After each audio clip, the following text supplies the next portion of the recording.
Hello दोस्तों, आप सभी का स्वागत है एक बिल्कुल ही नई फ्रेश वीडियो में। इस वीडियो से हम शुरू करने जा रहे हैं अपना टिप्स टू राइट स्टेटमेंट। तो देखिए, जितने भी मेंसुरेशन के क्वेश्चन होते हैं उनमें बच्चों को बहुत प्रॉब्लम आती है कि सर स्टेटमेंट कैसे लिखें। चलिए, आंसर तो हमें करना आता है पर शो कैसे करें, तो उसको हम पूरी इस वीडियो में जानेंगे। एक एक स्टेप आपको टीचर खुद पूरे नंबर देगा। तो देखो, पहली टिप है हमारी, क्वेश्चन में जो इन्फॉर्मेशन पहले दी है उसे लिखें। तो यानी जो क्वेश्चन में इन्फॉर्मेशन आपको पहले बताई जाए उसको आपको सबसे पहले नोट करना है। दूसरी टिप है, पहले जिस ऑब्जेक्ट को उठा लें उसकी पूरी डिटेल लिखें जो जो क्वेश्चन में चाहिए।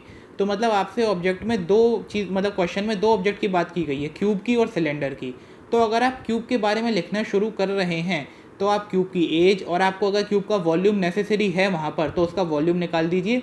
पहले आप एक बार में क्यूब का सेक्शन कंप्लीट कीजिए जिससे बाद में आपको क्यूब का कुछ ना निकालना पड़े, फिर आप सीधे सिलेंडर पे जंप कर सके, ठीक है। फिर आप आगे का कैलकुलेशन करें। और तीसरी टिप है हमारी, ऑलवेज टेक वेरिएबल। तो देखिए, जब भी आप कुछ भी लिखें कि the radius of internal diameter या द रेडियस ऑफ सिलेंडर, उसके बाद आप कॉमा लगा के आपको वेरिएबल का नाम जरूर लिखना है, आर या कैपिटल आर या R1 R2, ठीक है, इज इक्वल्स टू, फिर आप उसकी वैल्यू लिखें। अगर आपने ये नहीं लिखा ना तो टीचर आपके नंबर कट कर सकता है। चौथी टिप है हमारी, never forget to write unit. कभी भी यूनिट लिखना ना भूलें। अगर आपने यूनिट को लिखना भूल गए तो आपके आधे नंबर वहीं कट गए। इसलिए सेंटीमीटर क्यूब है या वो है, चाहे आप बिल्कुल एंड में जाके लिखें पर लिखें। कैलकुलेशन में काटा पीटी नहीं करनी, ठीक है। अगली टिप हमारी है कि कैलकुलेशन में बिल्कुल कट्टस वट्टस नहीं लगाने। जो भी है आप रफ में करके देख लें, फिर उसे फेयर में उतार दें अलग से। फिर सेकंड लास्ट टिप है हमारी, अगर कोई चीज़ क्वेश्चन में पहली बार फाइंड कर रहे हैं तो फॉर्मूला ज़रूर लिखें।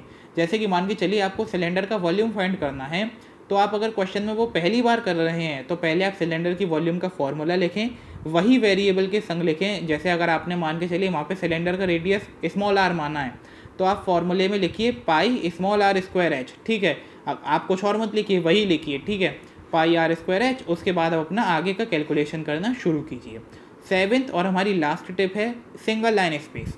तो देखिए, जब भी आप दो ऑब्जेक्ट को सेपरेट करें तो उनके बीच में सिंगल लाइन स्पेस दें या कैलकुलेशन को भी नीट एंड क्लीन करें। अब इन टिप्स को ध्यान में रखते हुए हम चलते हैं अपने एग्जाम्पल क्वेश्चंस की तरफ। आइए देखिए, पहला क्वेश्चन है, how many spherical bullets can be made out of a solid cube of lead whose edge measures 44 centimetre, each bullet being 4 centimetre in diameter. तो देखिए, इसमें हमें बोला गया है कि एक क्यूब है जिसकी एक एज है 44 सेंटीमीटर, और अब हम उसमें उसको मेल्ट करके कितनी बुलेट्स बना सकते हैं स्पेरिकल जिनका डायमीटर है 4 सेंटीमीटर। तो सबसे पहले हमें किसके बारे में जानकारी दी है, फर्स्ट टिप क्यूब के बारे में। तो हम सबसे पहले क्यूब की इन्फॉर्मेशन लिखेंगे। तो हमने लिखा द एज ऑफ क्यूब, फिर आपने कॉमा डाल के वेरिएबल लिखा ए, फिर आपने लिखा 44 सेंटीमीटर। फिर अब सर हमें वॉल्यूम चाहिए पड़ेगा क्यूब का, क्योंकि आप पहले क्वेश्चन को मन में सॉल्व कीजिए कि हाँ हमें क्यूब का वॉल्यूम चाहिए पड़ेगा, और फिर हम उसका डिवाइड देंगे एक बुलेट के वॉल्यूम से। तो हमें वॉल्यूम ऑफ क्यूब हमने लिखा, फिर फॉर्मूला लिखा हमने पहली बार के लिए ए क्यूब, ठीक है, हमारी टिप थी ये। उसके बाद हमने उसे सॉल्व करके दिखा दिया, 44 सेंटीमीटर इंटू 44 इंटू 44। आप चाहें तो इसे सॉल्व मत कीजिए क्योंकि आपको आगे आप कट करने में आसानी रहेगी, ज़रूरी नहीं है पूरा मल्टीप्लाई कीजिए, ठीक है, इतना भी छोड़ सकते हैं। अब हमारा सर क्यूब का सेक्शन ख़त्म, अब हम आएंगे बुलेट पे। तो आपको बुलेट का क्या दिया हुआ है, रेडियस। तो डायरेक्ट आप लिखिए the radius of bullet, comma करके आपको आर लिखना है वेरिएबल, फिर आप लिख सकते हैं 2 सेंटीमीटर। डायरेक्ट 2 सेंटीमीटर भी लिख सकते हैं या 4/2 करके भी लिख सकते हैं। फिर सर हमें बुलेट का क्या चाहिए, सर बुलेट का हमें वॉल्यूम भी चाहिए। तो हमने लिखा वॉल्यूम ऑफ बुलेट, उसका फॉर्मूला क्या है सर, पहले हमने फॉर्मूला लिखा 4/3 पाई आर क्यूब। अब उसको हमने सर नीचे ऐसे सॉल्व करके दिखा दिया। अब सर हमें अगर इसे सॉल्व नहीं करना तो हम इसे ऐसे ही छोड़ सकते हैं, और हमने एंड में लिख दिया ब्रैकेट लगा के सेंटीमीटर क्यूब। अब हम कैसे फाइंड करेंगे नंबर ऑफ बुलेट्स। तो हमने लिखा sir number of bullets equal to करके लिखा volume of cube divided by volume of each bullet, ऐसे ही हम करेंगे। फिर हमने नीचे कैलकुलेशन दिखा दी, 44 इंटू 44 इंटू 44, और बाकी जब हमने उसके नीचे 4 इंटू 22 इंटू 2 जो लिखे हैं ना, उसके नीचे जो 3 और 7 थे वो हमने उनको ऊपर रख दिया, जैसे कि आप फ्रैक्शन में जानते हैं। तो फिर हमने अपना वॉल्यूम फाइंड करी। आपको कैलकुलेशन में काटा पीटी बिल्कुल नहीं करनी, जैसे मैंने नहीं करी है, ठीक है, मन में कर लेना, यहाँ पे शो कर देना। तो देखिए आपका आंसर आ गया 2541। अब फिर आपको एक लाइन लिख देनी है, 2541 spherical bullets can be made out from a cube measures 44 centimetre. अब आप देखिए सर, आपने पूरा क्वेश्चन एक पेज पे हमसे करवाया, क्या सर कोई भी कमी है? क्या स्टेटमेंट कम है? क्या टीचर पूरे नंबर नहीं देगा? नहीं, सब कुछ देगा। चलिए अगला एग्जांपल देखते हैं। अब देखो एक थोड़ा बड़ा एग्जांपल है, इसमें बोला गया है कि इंटरनल और एक्सटर्नल रेडियस हमें दिए गए हैं 3 सेंटीमीटर 5 सेंटीमीटर।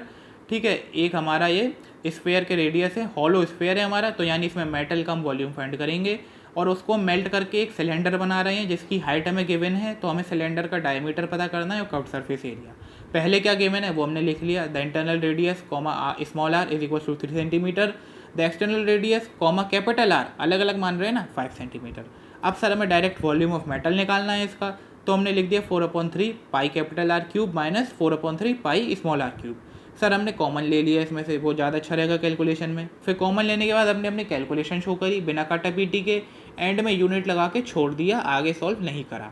अब हम आ गए सिलेंडर पे, हमने सिलेंडर लिखा, द हाइट ऑफ सिलेंडर, मैं यहाँ पे भूल गया था तो मैंने कॉमा लगा के h लिखा, बराबर से मैंने मिक्स्ड को सॉल्व करके 8/3 सेंटीमीटर लिखा।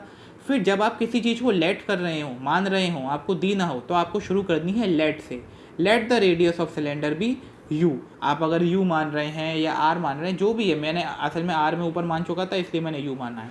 फिर हमने u मान लिया। अब हमने लिखा नीचे वॉल्यूम ऑफ सिलेंडर, हमें वो चाहिए, तो हमने लिखा पाई u²h फॉर्मूला। ये क्यों लिखा सर? क्योंकि हमने रेडियस जो है वो u माना है, अगर हम r मान रहे होते तो r लिख देते, बट आप r ही मानिएगा क्योंकि इससे एग्जामिनर को कोई दिक्कत ना हो। तो हमने उसका वॉल्यूम ऐसे ही छोड़ दिया जिससे हम आगे कट कर सकें। अब सर हमें पता ही है कि जो वॉल्यूम ऑफ स्फीयर होगा, मतलब जो मेटल होगा उसका, वो वॉल्यूम सेम होगा बिल्कुल वॉल्यूम ऑफ सिलेंडर के। सिलेंडर सॉलिड है हमारा, तो हमने इक्वल टू में रखा, पहले लिखा, फिर उनका नंबर्स में इक्वल टू करा और फिर हम उन्हें कट करके हमने ऐसे सॉल्यूशन निकाल दिया। अब सर जब ये आ गया, फिर हमने लिखा डायमीटर ऑफ सिलेंडर, तो हमने डायरेक्ट 2 × 7 करा, 14 हो गया, 14 सेंटीमीटर। अब हमने लिखा CSA of cylinder. CSA sir क्या फॉर्मूला है? तो 2 पाई RH होता है, लेकिन हमने R को यहाँ U माना है तो हम लिख दिया 2 पाई UH। उसको हमने सॉल्व करा तो सर वो हमारा आ गया पॉइंट में आंसर 117.32 सेंटीमीटर स्क्वायर। अब सर क्या कहीं भी स्टेटमेंट की कमी है? जो मैंने आपको टिप्स बताई कि पहले जो दिया है उसके बारे में लिखें, कोई भी चीज़ स्किप ना करें, फिर ही दूसरे ऑब्जेक्ट पे जंप करें, सिंगल लाइन का स्पेस दे दे, यूनिट को कभी ना भूलें, तो वही सब चीज़ें हैं इसमें भी। अब हम एक और एग्जांपल देख रहे हैं थोड़ा और बड़ा टफ। तो देखो इसमें क्या है, एक फार्मर है जो कनेक्ट करता है एक पाइप जिसका इंटरनल डायमीटर में बताया 20 सेंटीमीटर।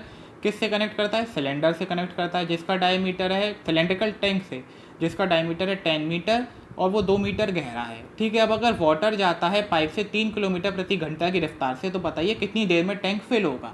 तो देखो इस ऐसे क्वेश्चंस में हम वाटर की स्पीड को लेंथ मानते हैं।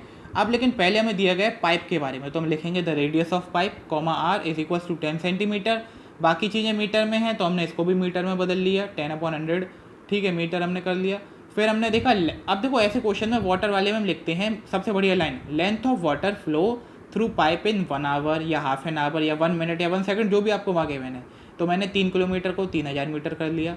अब सर हमें पाइप का, क्योंकि पाइप का हम वॉल्यूम निकालेंगे, volume of water flows in 1 hour, हमें पूरा पाइप की बात कर रहे हैं अभी सिर्फ, तो हमने लिखा वही फॉर्मूला πr²h। फिर उसे सॉल्व करा। अब देखिए हम पाई को पाई ही कब रहने देते हैं? 2 कंडीशंस में रहने देते हैं, या तो जब हमारा जो रेडियस है वो कट नहीं रहा हो 7 से, तब हम उसे पाई रहने देंगे, या हमें उस वॉल्यूम को किसी ऐसी वॉल्यूम के बराबर रखना हो जिसमें हमें पाई मिल जाए, तो हम डायरेक्टली पाई से पाई कट कर सके। तो हमने यहाँ पे पाई को पाई रहने दिया क्योंकि हमारे पास आगे सिलेंडर और बाकी यहाँ पे रेडियस भी नहीं कट रहा था उससे। फिर हमने देखा, सर हम टैंक पे आए, हमने देखा the radius of cylindrical tank capital R is equals to, हमने देखा इतना।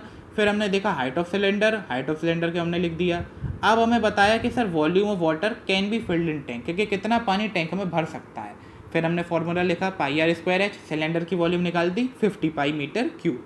अब हमने देखा सर हमें टाइम चाहिए था, तो हमने देखा time taken to fill the tank is equals to, हमने लिखा volume of water in tank upon volume of water flow in 1 hour. वो 1 थोड़ा इधर दब गया, आप देख लीजिए 1 आवर। ठीक है, फिर हमने इसी को वैल्यूज़ में पुट करा 50 पाई अपॉन 30 पाई।